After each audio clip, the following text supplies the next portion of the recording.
Ketu had always believed in love, in its purity and power. She was the daughter of Onu, a village named Ebu located by the lush hills of the southern land, where the wind whispered secrets and the river carried tales of old. Her family was well known, both for wealth and for their kindness and wisdom. Ketu, being the only daughter, was treasured by her parents and admired by the villagers for her beauty and heart. But it wasn't just her physical appearance that drew people to her, it was her compassionate soul. Many suitors had approached her over the years, each one bearing gifts of gold, livestock, and fine cloth. Yet, Ketu rejected them all. "I will not marry for wealth," she always said. "I will marry for love, for a heart that beats in tune with mine." Her parents, though proud of her conviction, began to worry. "Ketu, my dear," her mother would say, "you are a treasure. Do not wait too long, or you may find your heart empty." But Ketu, ever the patient one, would smile softly. "The gods will send the right man when the time is right." And then, one fateful day, Emeka arrived. A merchant from the distant lands, Emeka was everything Ketu had never expected. Tall, dark, and handsome, with a voice as smooth as the river's song, he captured her attention the moment he spoke. He had come to Onu on trade, bringing spices, silks, and beads from faraway kingdoms. He was a man of words, of promises, and of charm. When he first laid eyes on Ketu, he was captivated, but it was not just her beauty that drew him in. There was something more, something deeper. Ketu, with her grace and wisdom, was a woman like no other. He knew instantly that she was the one he had been searching for. "Surely," he said when they met, "this must be the goddess of the river, walking among us in human form." Ketu laughed, but in her heart, a spark was ignited. Soon, Emeka began to court Ketu with the kind of passion that could sweep a woman off her feet. He promised her the world, whispered sweet words in her ear, and vowed to make her his queen. "Together, Ketu," he said, "we will build an empire, and your name will be known far and wide." Ketu's parents, seeing the sincerity in Emeka's eyes, gave their blessing. Though her mother had a quiet reservation, Ketu's heart was set. She believed in Emeka, in the love he promised her. The village buzzed with excitement. The wedding preparations began at once. Women gathered to sew Ketu's bridal gown, while the men brewed barrels of palm wine. The sound of laughter and music filled the air as the villagers worked together to prepare for the grand event. But as the days passed, a sense of unease settled in Ketu's heart. She couldn't explain it, there was something in the air, a quiet whisper that made her question her decision. On the eve of the wedding, as she sat by the river alone, Queen, the village priestess, approached her. "Ketu," Queen said, her eyes cloudy with visions, "the gods have spoken." Ketu looked up, startled. "What do you mean, Queen?" "The man you have chosen walks with shadows. His heart is divided, and if you marry him, it will bring you sorrow." Ketu's heart fluttered in her chest. "But he loves me, Queen. He has promised me the world." The priestess shook her head slowly. "Not all promises are meant to be kept, child. Beware, for your heart will break if you do not listen." Despite Queen's warning, Ketu pushed aside her doubts. She had already made her choice. She trusted Emeka, and nothing could change that now. The day of the wedding began with an air of excitement that swept through the village. The sun climbed high into the sky, casting its golden rays over the land as the villagers prepared for the grand event. Ketu, oblivious to the storm brewing, was surrounded by her friends and family as they adorned her in a stunning gown made of the finest fabric.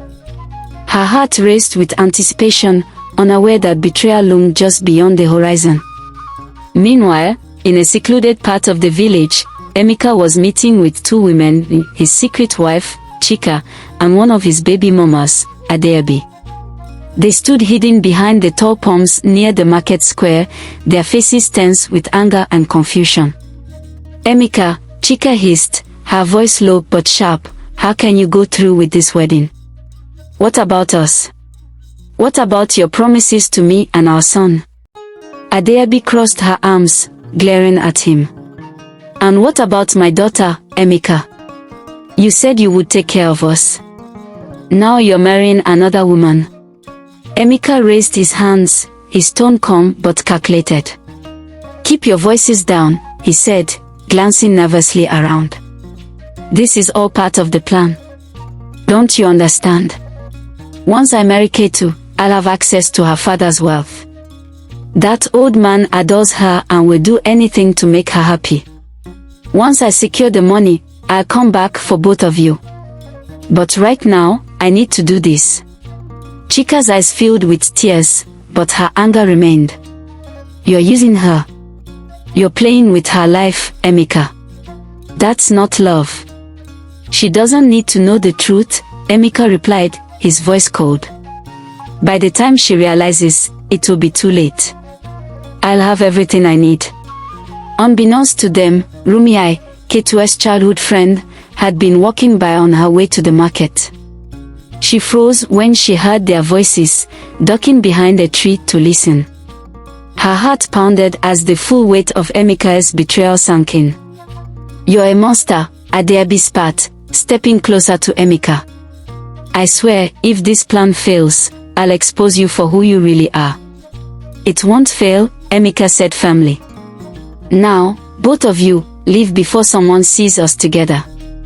Remember, keep quiet, and soon we'll all get what we want. As Emeka walked away, Rumiyai remained hidden, her mind racing. She couldn't believe what she had just heard. Emeka was not the man he pretended to be. He was a liar, a manipulator, and a fraud. The ceremony began with all the pomp and celebration the village could muster. Ketu stood at the altar, radiant in her bridal gown, her heart swelling with happiness as she gazed at Emeka. He stood beside her, dressed in fine silk, his smile wide and charming. But Rumiyai couldn't shake what she had heard. She glanced at Emeka, noticing the flicker of nervousness in his eyes, the way his smile faltered ever so slightly. As the priestess blessed the union, Rumiyai debated with herself. Should she say something? Could she disrupt the wedding and risk humiliating Ketu? The celebrations began after the ceremony, with music, laughter, and dancing filling the air. Rumiyai watched Emeka closely, her stomach twisting as he laughed and drank with the villagers, acting as though he had done nothing wrong. Finally, unable to bear it any longer, Rumiyai pulled Ketu aside. Her face was pale, her voice trembling as she spoke. Ketu, she whispered, I need to tell you something. It's about Emeka. Ketu frowned, concern etched across her face. What is it, Rumiyai? Why do you look so upset? I overheard Emeka this morning, Rumiyai said, her voice breaking. He was meeting with two women, his secret wife and another woman he has a child with. Ketu, he's been lying to you. He's only marrying you to get your father's wealth. Once he has it, he plans to leave you. Ketu's words seemed to crumble around her. She shook her head, refusing to believe it. No, Rumiyai. That can't be true. Emeka loves me. He wouldn't do that. I heard it with my own ears, Rumiyai insisted, tears streaming down her face. He said it himself, Ketu. He's using you. Ketu's legs felt weak as the weight of Rumiyai's words sank in. She turned to look at Emeka, who was laughing and toasting with the villagers, completely unaware that his charade had been exposed. The truth hit Ketu like a thunderbolt. Her dream of a perfect future shattered in an instant, replaced by a searing pain she had never known before. With her heart breaking, Ketu stood in silence, the joyous celebrations around her fading into a distant hum. The man she had trusted, the man she had chosen to spend her life with, had betrayed her in the worst way possible. Ketu stood frozen for a moment, her mind reeling with Rumiyai's revelation. The music and laughter of the celebration felt distant, like a muffled noise in the background. She watched Emeka, his laughter carefree, his charm effortless. How could he betray her so deeply while standing there as though nothing had happened? Her chest tightened with anger and heartbreak. Summoning all her courage, she took a deep breath and squared her shoulders. She couldn't let this betrayal go unanswered. With deliberate steps, Ketu walked through the crowd, her head held high. The villagers smiled at her as she passed, oblivious to the storm brewing inside her. When she reached Emeka, she placed a hand on his arm. "Emeka," she said, her voice calm but firm, "can I speak with you in private?" Emeka turned to her, his smile faltering slightly at the look in her eyes. "Of course, my love," he said, trying to maintain his charm. "Is everything all right?" "Let's talk," she said, not giving him a chance to brush her off. She led him away from the crowd to a quiet corner behind the banquet table, far enough from prying eyes and ears. The moment they were alone, Ketu turned to face him, her eyes blazing. "Is there something you want to tell me, Emeka?" she demanded, her voice shaking with restrained fury. Emeka looked startled, then confused. "What do you mean, Ketu? What's wrong?" Her hands clenched into fists at her sides. "Don't play dumb with me, Emeka. I know everything." His face paled slightly, but he forced a laugh. "Everything? Ketu, you're not making any sense." "Rumi, I overheard you this morning," she said, her voice rising. "She heard you plotting with your wife and another woman you father children with. She heard you say you were marrying me to get my father's wealth and that once you had it, you'd leave me." Emeka's facade cracked. His eyes darted around as though searching for an escape. "Ketu, I can explain." "Explain," she interrupted, her voice filled with disbelief. "Explain how you lied to me. How you pretended to love me while plotting to betray me. How you stood before the altar, in front of the entire village, and vowed to love and cherish me when all you wanted was my father's money."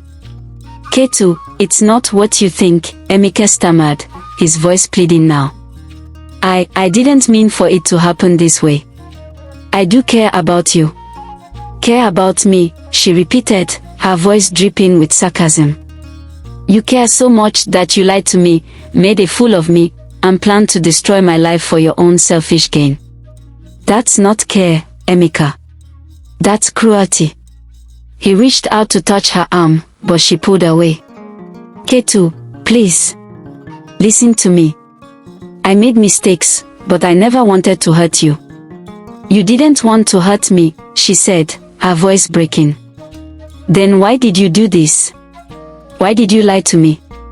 Was it all just a game to you?" Emeka hung his head, unable to meet her gaze. For a moment, there was silence between them. Then Ketu took a step back, her voice calm but filled with resolve. "I trusted you, Emeka. I loved you. And you betrayed me in the worst possible way. But I won't let you ruin my life. This ends now." She turned and walked away, leaving Emeka standing there, stunned and speechless. When she returned to the crowd, the villagers noticed her tear-streaked face and the way her shoulders trembled. Whispers began to spread, and soon, the truth of what had happened reached every ear. Emeka tried to save face, but the damage was done. The villagers turned on him, their joyous celebration turning into anger and disgust. Ketu's father, hearing the truth, confronted Emeka himself, his fury palpable as he banished him from the village. The days that followed were filled with pain and confusion. Ketu could not bring herself to face Emeka, but she could not escape the truth. She had been betrayed, left standing at the altar by the man who had promised her the world. Her parents, too, were devastated.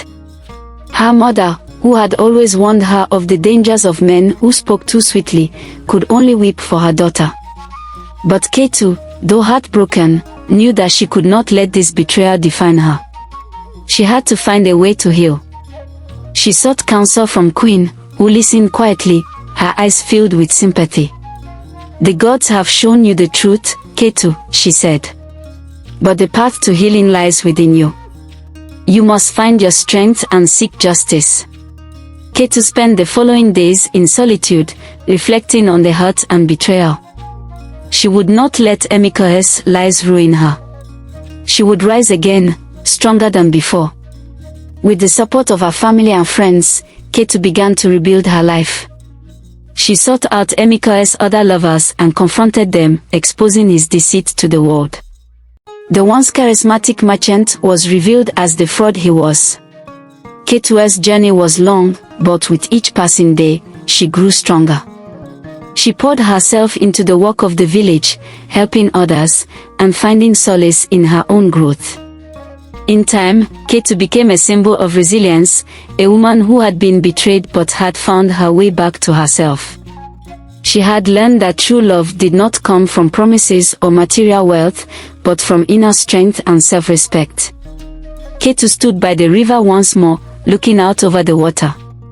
The sun was setting, casting a warm glow over the land. The pain of the past was still there, but it no longer controlled her. She had learned to embrace her own strength and to trust herself. The gods had spoken, and justice had been served.